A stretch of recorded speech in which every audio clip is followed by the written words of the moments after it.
Welcome, everyone, to Dropkick Discussions presented by Sportskeeda. I'm your host, Korey Gunz, along again with Sportskeeda's wrestling expert, Tom Colohue. Tom, ready to review another exciting week in the world of wrestling?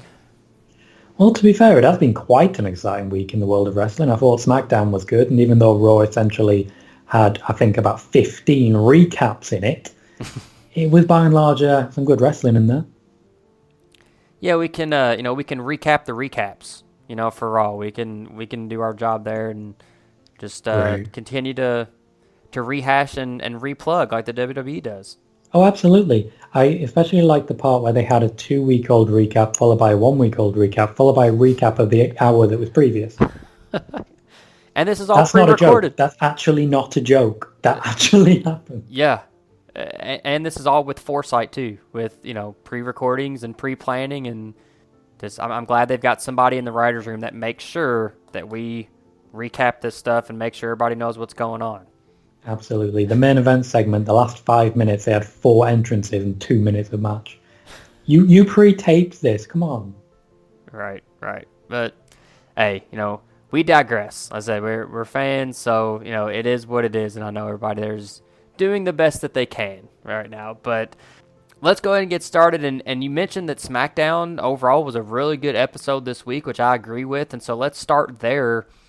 Very interesting start that the episode came off with right from the get-go. We get this Jeff Hardy drunk driving angle. We see that there's a hit and run outside the Performance Center.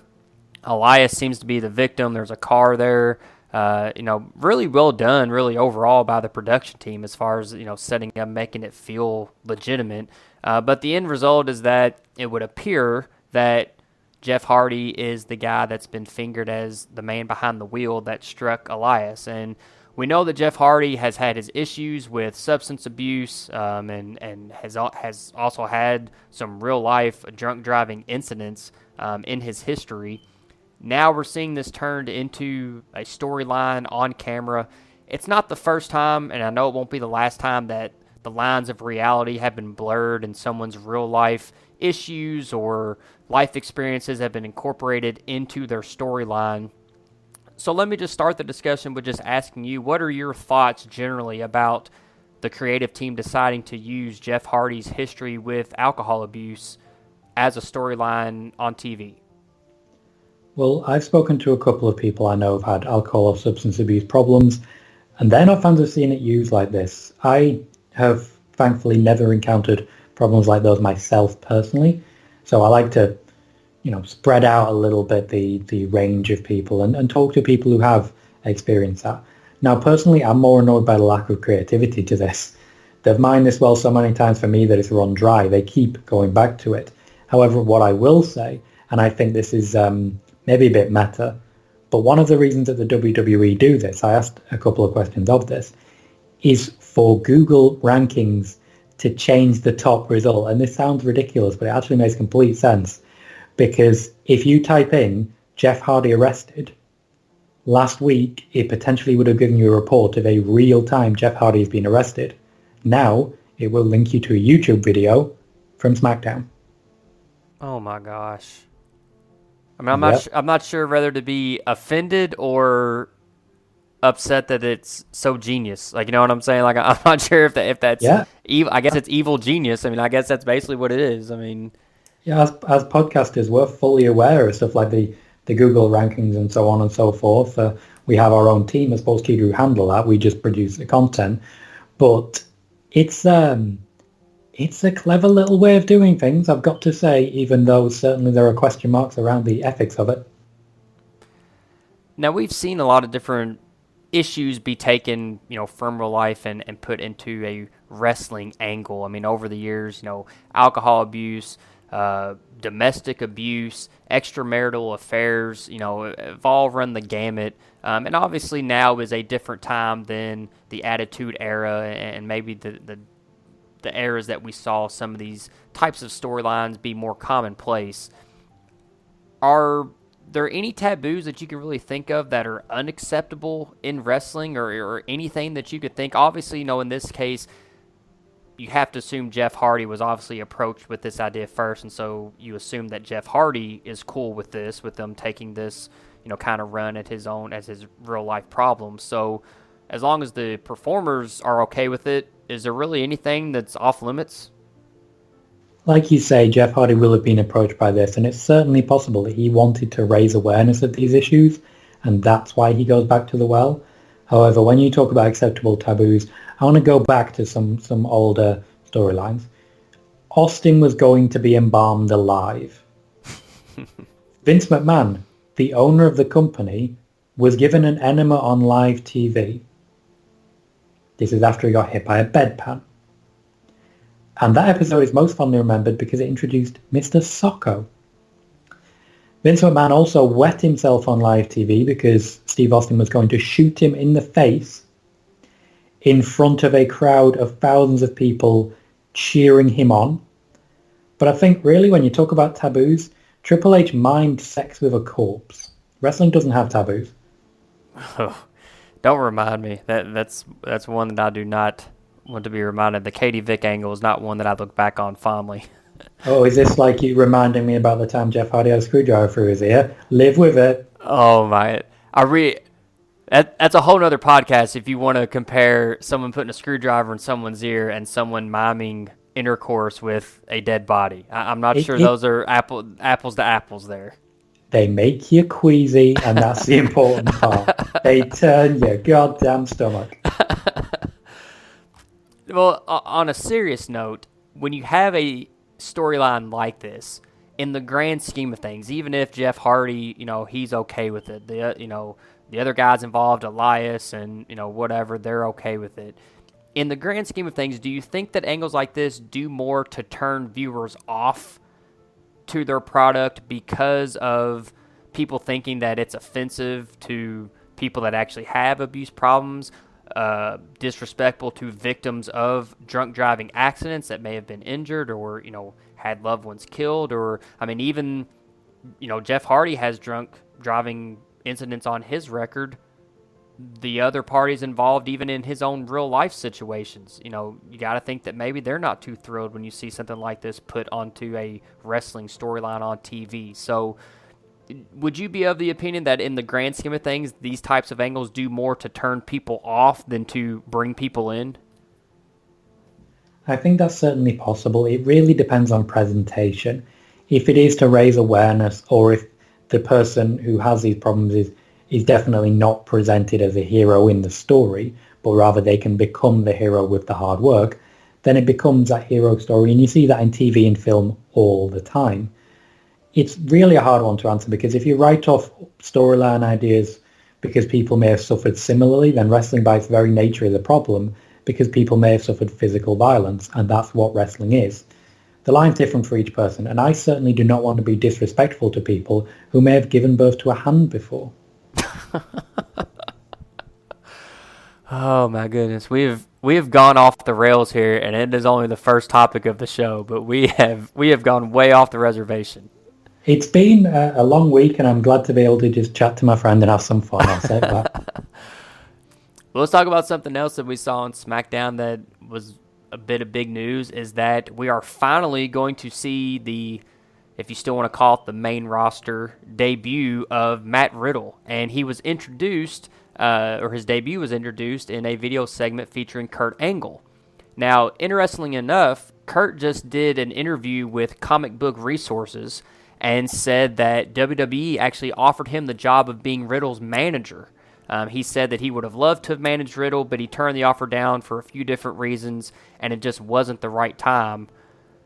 This is interesting to me because to bring Kurt Angle in as the manager of Matt Riddle, I think it's an interesting dynamic, but when you look at a guy like Riddle, does he strike you as a guy that really needs a mouthpiece or someone to be, his kind of on-air spokesperson for him? To me, he strikes me as a guy that he can handle his own promo work pretty well. So what would you have thought if Angle had decided to accept this offer and they decided to debut Matt Riddle with Kurt Angle as his manager?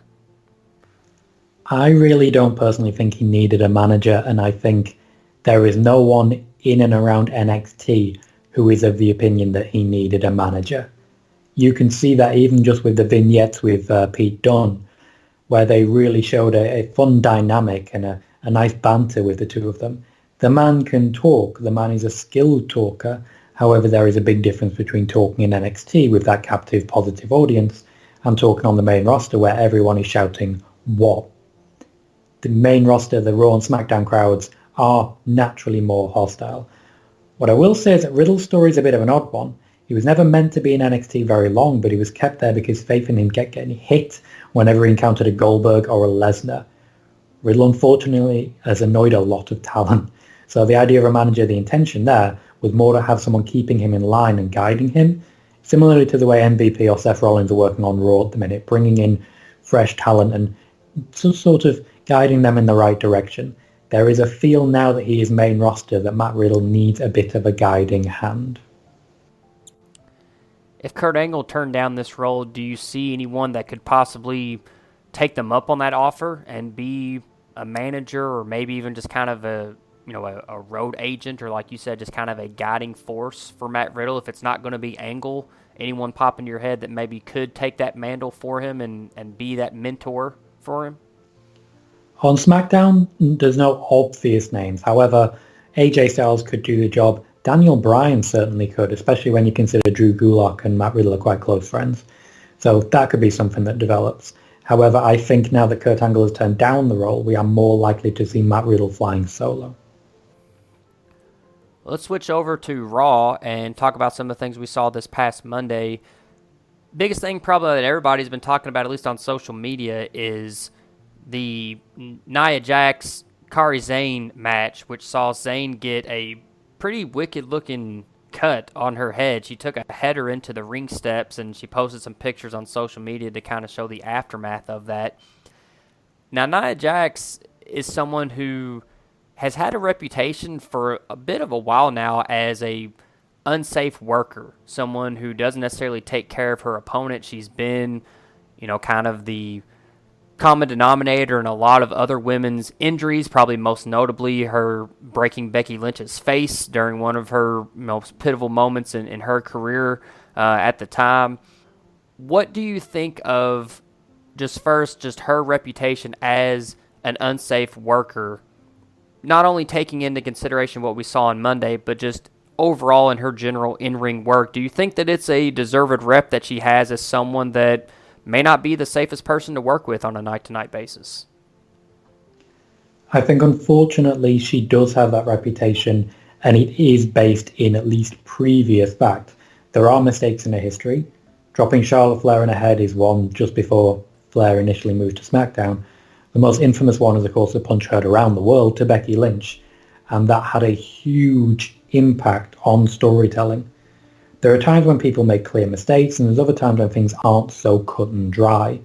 So while, yes, there are moments where Nia has been provably unsafe, there are also moments where there is an assumption that she is being or has been unsafe. You have to remember as well, wrestling is a contact sport. Unfortunately, accidents do happen.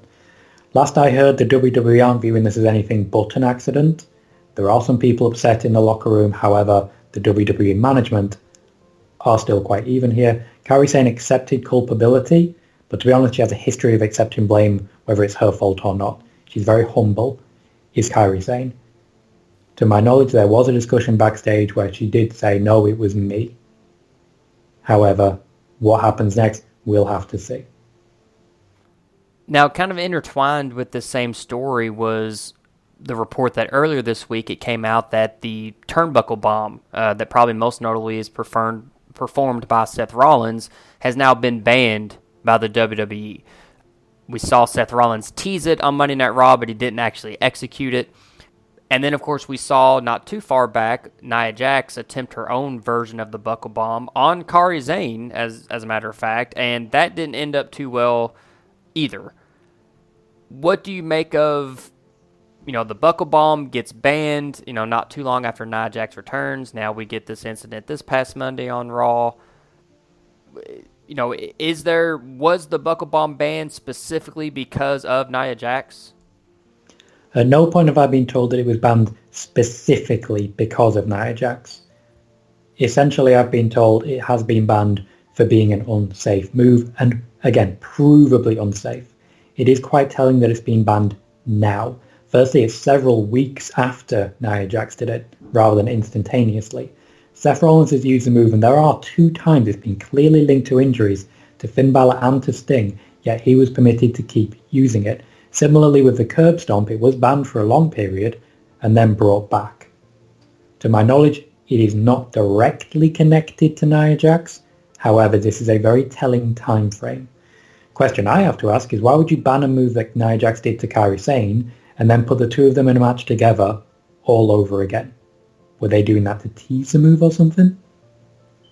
Yeah, that's interesting you say that because, to be fair, Sane has had her recent botches as well. She's had a run here where she kind of got herself hurt or had some different things, had some injuries that, may or may not have been all her fault. But, she had a rash of bad luck here recently. And like you mentioned, she's even said that what we saw Monday Night on Raw, and I would have to tend to agree just as a viewer at home watching, that it seemed like she just lost her footing.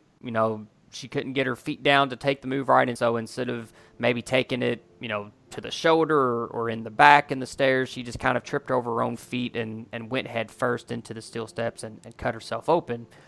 So, to your point, is it just a situation where these two were just a bad combination between, Nia's, maybe lack of skill set or let's say the fact that maybe she doesn't always take great care of her opponents, and then Zayn has proven to not always be the most durable person in her own right. Maybe these two are just don't have any chemistry. I would say that's certainly possible. Kairi Sane has had some bad luck recently, and this is not just in matches with Nia Jax. After TLC, I reported the very next morning, that's morning UK time, so it was about 4 or 5 hours after the actual show and the injury that she received. I reported that she'd be out of the ring for about a month before returning around Royal Rumble. At the time, she was still due to be appearing at house shows, and it was days later that she made it, that they announced that she would not be attending those. In addition to that, as I mentioned, Kairi is a very humble person. She apologized not long after I made that report on Twitter, which, again, after you've received an injury like that, not something I really want to be seeing, but it was a concussion, and she was kept out for that length of time because they wanted to check if there was any resultant coordination issues. This might raise those questions again, and it's not Kairi's fault, I don't believe. I really hope these questions aren't asked, and it's a situation whereby they can say, okay, she's fine to continue because she's a great performer. However, we have to be blunt, there is definitely such a thing as bad chemistry. Maybe that's just what they have. It makes every match more risky, so maybe just keep these two away from each other at the very least. They both have very distinct, very different styles, and maybe they would be better off facing other people.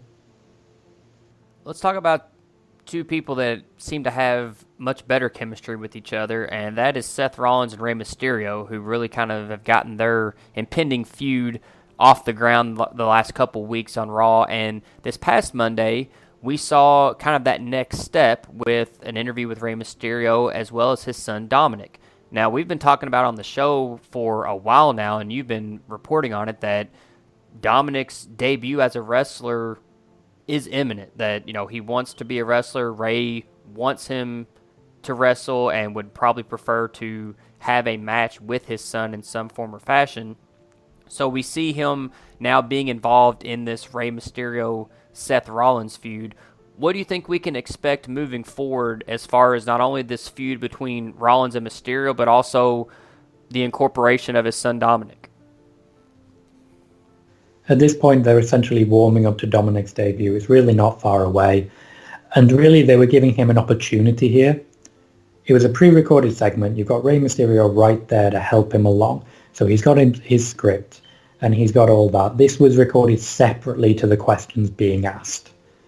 So they knew what they were going to be asked, and they were able to banter a bit back and forth, work out what they wanted to say, and have a couple of takes to work out the emotional response they wanted. I think this is really the first time we've seen what Dominick Mysterio can do with a promo, and personally, I was quite impressed. The way that he had the dead eye stare into the camera, an eye for an eye. Gotta say, goosebump moment. I really thought he nailed that. And at the moment, there is a bit of a distance between him and his trainers because of the furlough and because of people being released and because of the pandemic, as it were. But he has kept training with his father. This is one of the reasons Ray is taking this time off right now, why he's taking the time out to go home, so that he can work with Dominic, get him up to speed, because it is getting closer, because Rey Mysterio leaving the company or retiring is also getting closer. It was only an 18-month contract after all, and he wants to work with Dominic, so Dominic needs to be ready sooner rather than later. When he does make his debut, can you think of another competitor that would come in with probably more pressure on his shoulders to live up to, his father's mystique or his father's career than Dominic? I mean, I know there's been a lot of people that have been legacies in wrestling and have had fathers and family members, Randy Orton and Bob Orton and, of course, the Rock's family tree. But when I think about it, really for this age of wrestling fans that we have that are probably watching right now, for what they've seen from Rey Mysterio over his career, I can't really think of someone who may have more pressure on him to deliver as far as fans comparing him to, his father or his family members than, maybe Dominic. I mean, that's a lot to shoulder on yourself when you're coming in with your debut match, especially if, it's a tag team match and he's tagging with his father. I mean, that's a lot for a young competitor. I mean, I'm going to be interested to see how he handles it, but I can't think of somebody who might come in with more higher expectations just considering who his father is and probably what people are going to be expecting, or at least what they're going to be comparing him to. I think he would be the second out of all the people currently on WWE staff who has the weight of expectation from their parentage. Get into that a little bit more at the end of this part. But what I will say is that they have done very well with him, I feel, to lower expectations. They initially had him working with Brock Lesnar, of all people. You expect to see him get beat up a lot because he's working with Brock Lesnar. They have sort of undercut this. And the fact is, if he does come in against Seth Rollins, you've got no one better to work with. Of all the people with the experience, you've got Rey Mysterio there as well, guiding your way. And because there isn't any big thing where they said, okay, we have signed this person, they'll be making their debut here, and vignettes, at any point, they could have him step into the ring with anyone, and that would undercut it. Some people would be disappointed because he didn't have more. However, what I will say as regards to who I think has the most pressure, we won't see more pressure on anyone until the debut of Simone Johnson. One other thing I want to ask you about this Rollins-Mysterio feud. Seth Rollins did an interview just this past week. He was asked about the stable that he has, the Monday Night Messiah gimmick, and he mentioned that he does have his eye on one person in particular that he would like to have come into his stable, someone that he thinks would be a good fit and someone that he is actually close to in the business. He didn't name names, obviously. Do you have any idea who this new group member could possibly be, or who Seth might have envisioned for this role if he were to add another disciple to his stable, who that might possibly could be? Seth has pitched quite a few names, and at this point it's essentially up to Paul Heyman, but he'll continue to talk up the team. He wants to bring in someone new, quite fresh, and help them develop. It could even be someone like Humberto Carrillo, of course, to really help him develop. But there are quite a few people. He's very proud of what he's been able to accomplish. I certainly would be too. And I will laugh so hard if it ends up being Roman Reigns. Man, I would be for that. I mean, hey, everybody's been wanting him to go heel forever. I mean, how cool would that be for him to come out and be one of Seth's disciples? That's not a bad idea. It's different. I'll take it. Let's move on now to some other roster news from this week. Gronk, Rob Gronkowski, not only dropped the 24/7 championship on Raw, but also was promptly released from his WWE contract. Now, we know that Gronk is going to return back to football. He signed a contract with the Tampa Bay Buccaneers, so this probably was not something that we didn't see coming sooner rather than later. But take us through kind of the timeline of Gronk signing with the WWE, a lot of hype around it. He was the host of WrestleMania, and then now he's officially released from his WWE contract. He wasn't long for this world, as they say. So tell us a little bit about Gronkowski's tenure, as short as it may be, in the WWE. Well, basically what happened was that Gronk signed on to a WWE contract with limited dates and a number of easy out options. Now, that's quite common now. A lot of WWE contracts that go to other sports stars have these sort of options because their contracts are usually more sports orientated based on what they've had in the sports they were previously at and negotiated with agents that they had at sports they had elsewhere. Brock worked under that when he first came back. Ronda Rousey had a 12-month contract with options to extend up to 3 years, and Gronk's had escape clauses all over the place, really. He filmed WrestleMania, which he was always booked for, and apparently just from that one date decided wrestling wasn't actually for him. From there, he made the WWE aware he was considering returning to football, and that made a lot of people very annoyed. Just a lot of people. Not to mention the people who were annoyed at the massive delay that came during the WrestleMania spot because he wouldn't take the bump. So because of the pandemic and everything happening right now, Gronk was still being paid his downside without actually doing anything. And the executive level in the WWE apparently had to talk him into taking the out in his contract because he was happy to sit at home and get paid. After that, I'm told he wasn't willing to come on site, so they couldn't get him on TV until now. Between pressure from the USA network to get the 24/7 title back on TV and the money they'd be losing by not cancelling the contract, WWE did the best they could with the situation. Gronk has apparently now been released. He filmed what he needed to film. They took a few risks to try and tell that story as quickly as possible. And I think, for me, now that he's been released, the most disappointing thing for Gronk must be that he didn't manage to film that TikTok video with the new dance craze he was desperately trying to do. But I'm sure he can comfort himself with the amount of money he has made for taking one bump into a crowd of people. Yeah, it's good to be Gronk in a lot of different ways, and I think they can just add this one to the list. Oh yeah, I thought Brock was a good businessman. Right. Let's move on to some social media news. One thing that was going around this past week was the debut of some new advertisement banners for Raw and SmackDown, which featured some of the prominent names on each brand. These are, banners that you would see, like I said, on social media or on the WWE webpage, and there was a lot being made about who was or wasn't on these updated banners.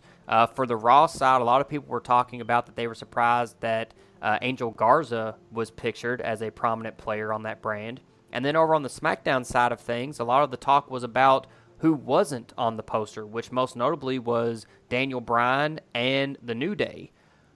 What can you tell us about the selections for these banners, and could any of these be preludes to some possible roster moves down the line? The banners go out to a lot of different places, and essentially they want to fill them with the people that they believe are the strongest draws now and will be the strongest draws later. The fact that Rey Mysterio, for example, is absent is potentially an issue because it means there is a part of the market they're not appealing to. It's why Roman Reigns is there. It's why Bayley and Sasha Banks are there.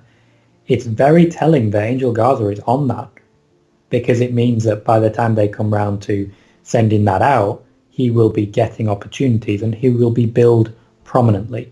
Jinder Mahal was booked onto one of these banners just before he won his first World Championship. So that should tell you something about this. As regards Daniel Bryan and The New Day, it's very curious to have them not on. Kofi Kingston was a very, very powerful draw for a long time, and The New Day in general have that drawing power. Now to have them on neither is very interesting. That said, Raw owed a couple of trades, and they're very, very lacking in the tag division. There's no plans to have Kofi Kingston in the main event of either show for a while yet, if ever again. So it would be the tag division he would go to if he was to move. We've talked about that on the show before, but it still pains me every time I hear you talk about, the fact that it baffles me that there are no plans to have Kofi in the main event scene or even as a singles. I mean, they stuck him back in a tag team, and I know the Xavier Woods injury played a part in that, but, thinking about back to his WrestleMania win and Kofi Mania, it boggles my mind why they seem to still not see him as a upper mid-card to main event level guy. I agree with you. He delivered in spades for them. He was everything they wanted and more. And the fact was, I remember speaking to you on this podcast and stating, even while Kofi Kingston was the WWE champion, there were no plans to give him a second reign. There were no plans to keep him in the main event after he lost that title. And that is exactly what happened. The second he lost that belt, it was over. It is a crying shame to take someone that talented and drop him off the face of the earth. Last thing we're going to talk about tonight, and we said we were going to talk about some social media things, is Jaxson Ryker of the Forgotten Sons had some interesting tweets. With everything going on in the world, if you follow the news, you probably know what I'm referring to. Put out a tweet which basically showed his support for the President of the United States. It was a political-based tweet, just putting out his political beliefs and his support of the President of the United States. Kevin Owens then quote-tweeted his tweet and, among other things, basically called him out using a expletive that it was ridiculous that he was getting his wrestling catchphrase, which he incorporated into the tweet, during a time like this when so much real serious issues are at the forefront of what's going on in America right now.